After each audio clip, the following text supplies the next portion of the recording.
somehow a collective belief amongst people is abundance is anti-spiritual. On the contrary, scarcity is anti-spiritual. Abundance is not anti-spiritual. There is not a single religious place in the world which is poor. Tirupati is poor? Huh? Mecca is poor? Vatican is poor? Palitana is poor? Trivandrum, is it poor? Sabarimala is poor? There is not a single religious place which is poor. In fact, they magnetize abundance. There is not a single spiritually aligned organization in the world which is poor. Ramakrishna Math is poor. Missionaries of Charities of Mother Teresa, is it poor? Osho Commune, is it poor? There is not a single spiritually aligned organization in the world that is poor. There is not a single spiritually aligned individual who is poor. I'm not talking about the priests and the beggars who sit outside Varanasi claiming to be spiritual. No, I'm not talking about that. I'm talking about those people who have understood the spiritual principles of life and have lived their life aligned to those spiritual principles. From where did we inherit this thought? Very important what I'm speaking. Because as long as there is a block here in you, because you being an Indian and the roots are in the ethos of this place, as long as you continue to believe being materialistic is being anti-spiritual, you are going to keep building a block within yourself which is going to stop you from becoming what you can become. You can't keep despising a destination and expect to reach there. You can't have negative feeling towards all the rich people and expect to become rich. You can't keep thinking anti-wealth all the time and expect to become wealthy. You cannot create a mixed association and expect any progress in life. Mixed association is whenever you provide a mixed association to your subconscious, it does not go to work. I want to be healthy, I want to exercise, but you see, I like sleep. No, you cannot progress. I want to study, I want to be a college topper, but I don't want to miss out on what? Chilling. I don't want to miss out on chilling. You cannot have mixed associations and expect progress. Right now what is happening is you have a mixed association where somehow you have programmed yourself, most of you, embracing abundance, even desiring abundance is being anti-spiritual. Scarcity is anti-spiritual. You tell me, which looks better? The temple inside made out of white marbles or the beggars outside who are sitting with arms? What is spiritual for you? You tell me. Is abundance spiritual or scarcity spiritual? But somewhere we have built this thought process that I cannot grow spiritually if I grow materialistically when there is no such teaching in any religion. It is something that we have built. Daridra Narayana. Daridram cannot be Narayana. Abundant Narayana. Abundance alone can be Narayana. In fact, in the 10th chapter of Bhagavad Gita, so who are you? When Arjuna asks Krishna, and when Krishna is explaining, he says, amongst all the immovable, I am Himalayas. Amongst all the animals, I am the lion. Amongst all those who desire victory in life, I am victory. Essentially, his entire list is, I am the best among the best, not worst among the worst. I am the best among the best.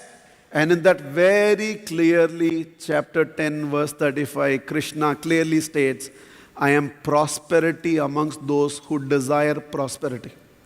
Not poverty. Krishna never said, I am poverty amongst those who desire. I am prosperity amongst those who desire wealth. Which means, it's enlisted in Bhagavad Gita itself, the scripture that is considered so sacred that I am the best among the best. So there is absolutely no merit in thinking my spiritual progress will halt itself the moment I desire materialistic wealth. There is no such truth.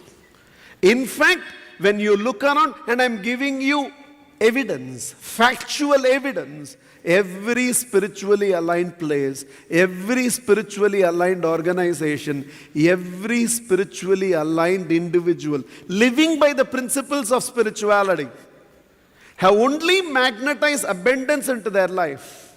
Yes, there is a twist in the tale. And all of them who magnetize this abundance in life were able to magnetize this abundance in life, materialistically growing without losing their spiritual roots. On the realization, their wealth can do so much more to the world than themselves. That is the spiritual touch to that whole thing. That my materialistic wealth can do so much more to the world than to myself. Etch this truth into your heart. Money can do small things for you. Money can do great things through you. And what money can do through you, money alone can do. And if you have the capacity and the potential to create that abundance in your life, and by the abundance you create, think about millions of dollars in the hands of Mother Teresa. In fact, I know some amazing Samaritans sitting right in front of me. Amazing Samaritans. The amount of good that the world has experienced through them.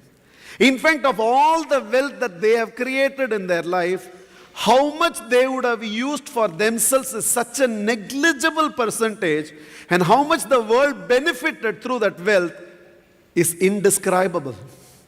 And there are living evidences sitting right here in this auditorium that money can do small things for you, but it can do great things through you.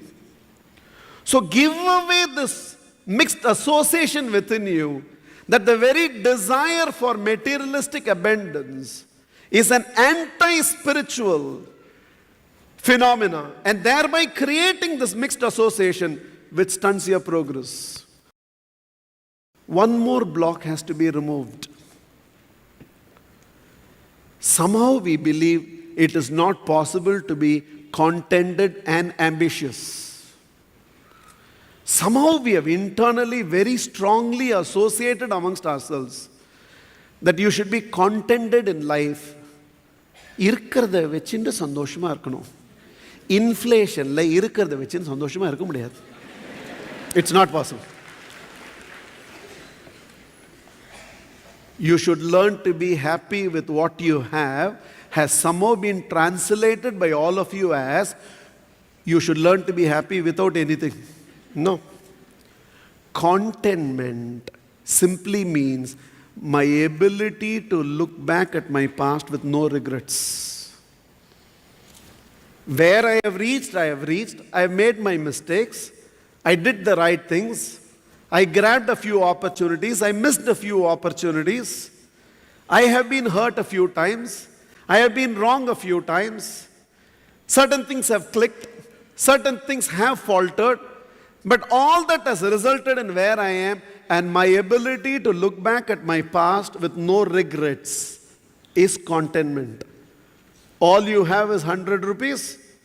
And this is where you have reached in life. Your ability to look back and cherish this 100 rupees that you have with no regrets, that is contentment. That doesn't stop you from being ambitious in the future.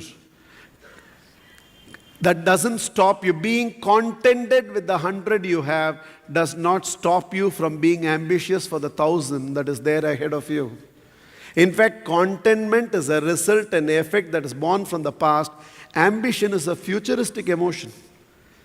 In fact, as infinityists, where we live by this and that, our striving itself should be to be contentedly ambitious. Contented about the past and ambitious about the future. So never ever keep programming yourself that no, I was asked to be yes, contented about the past, ambitious about the future.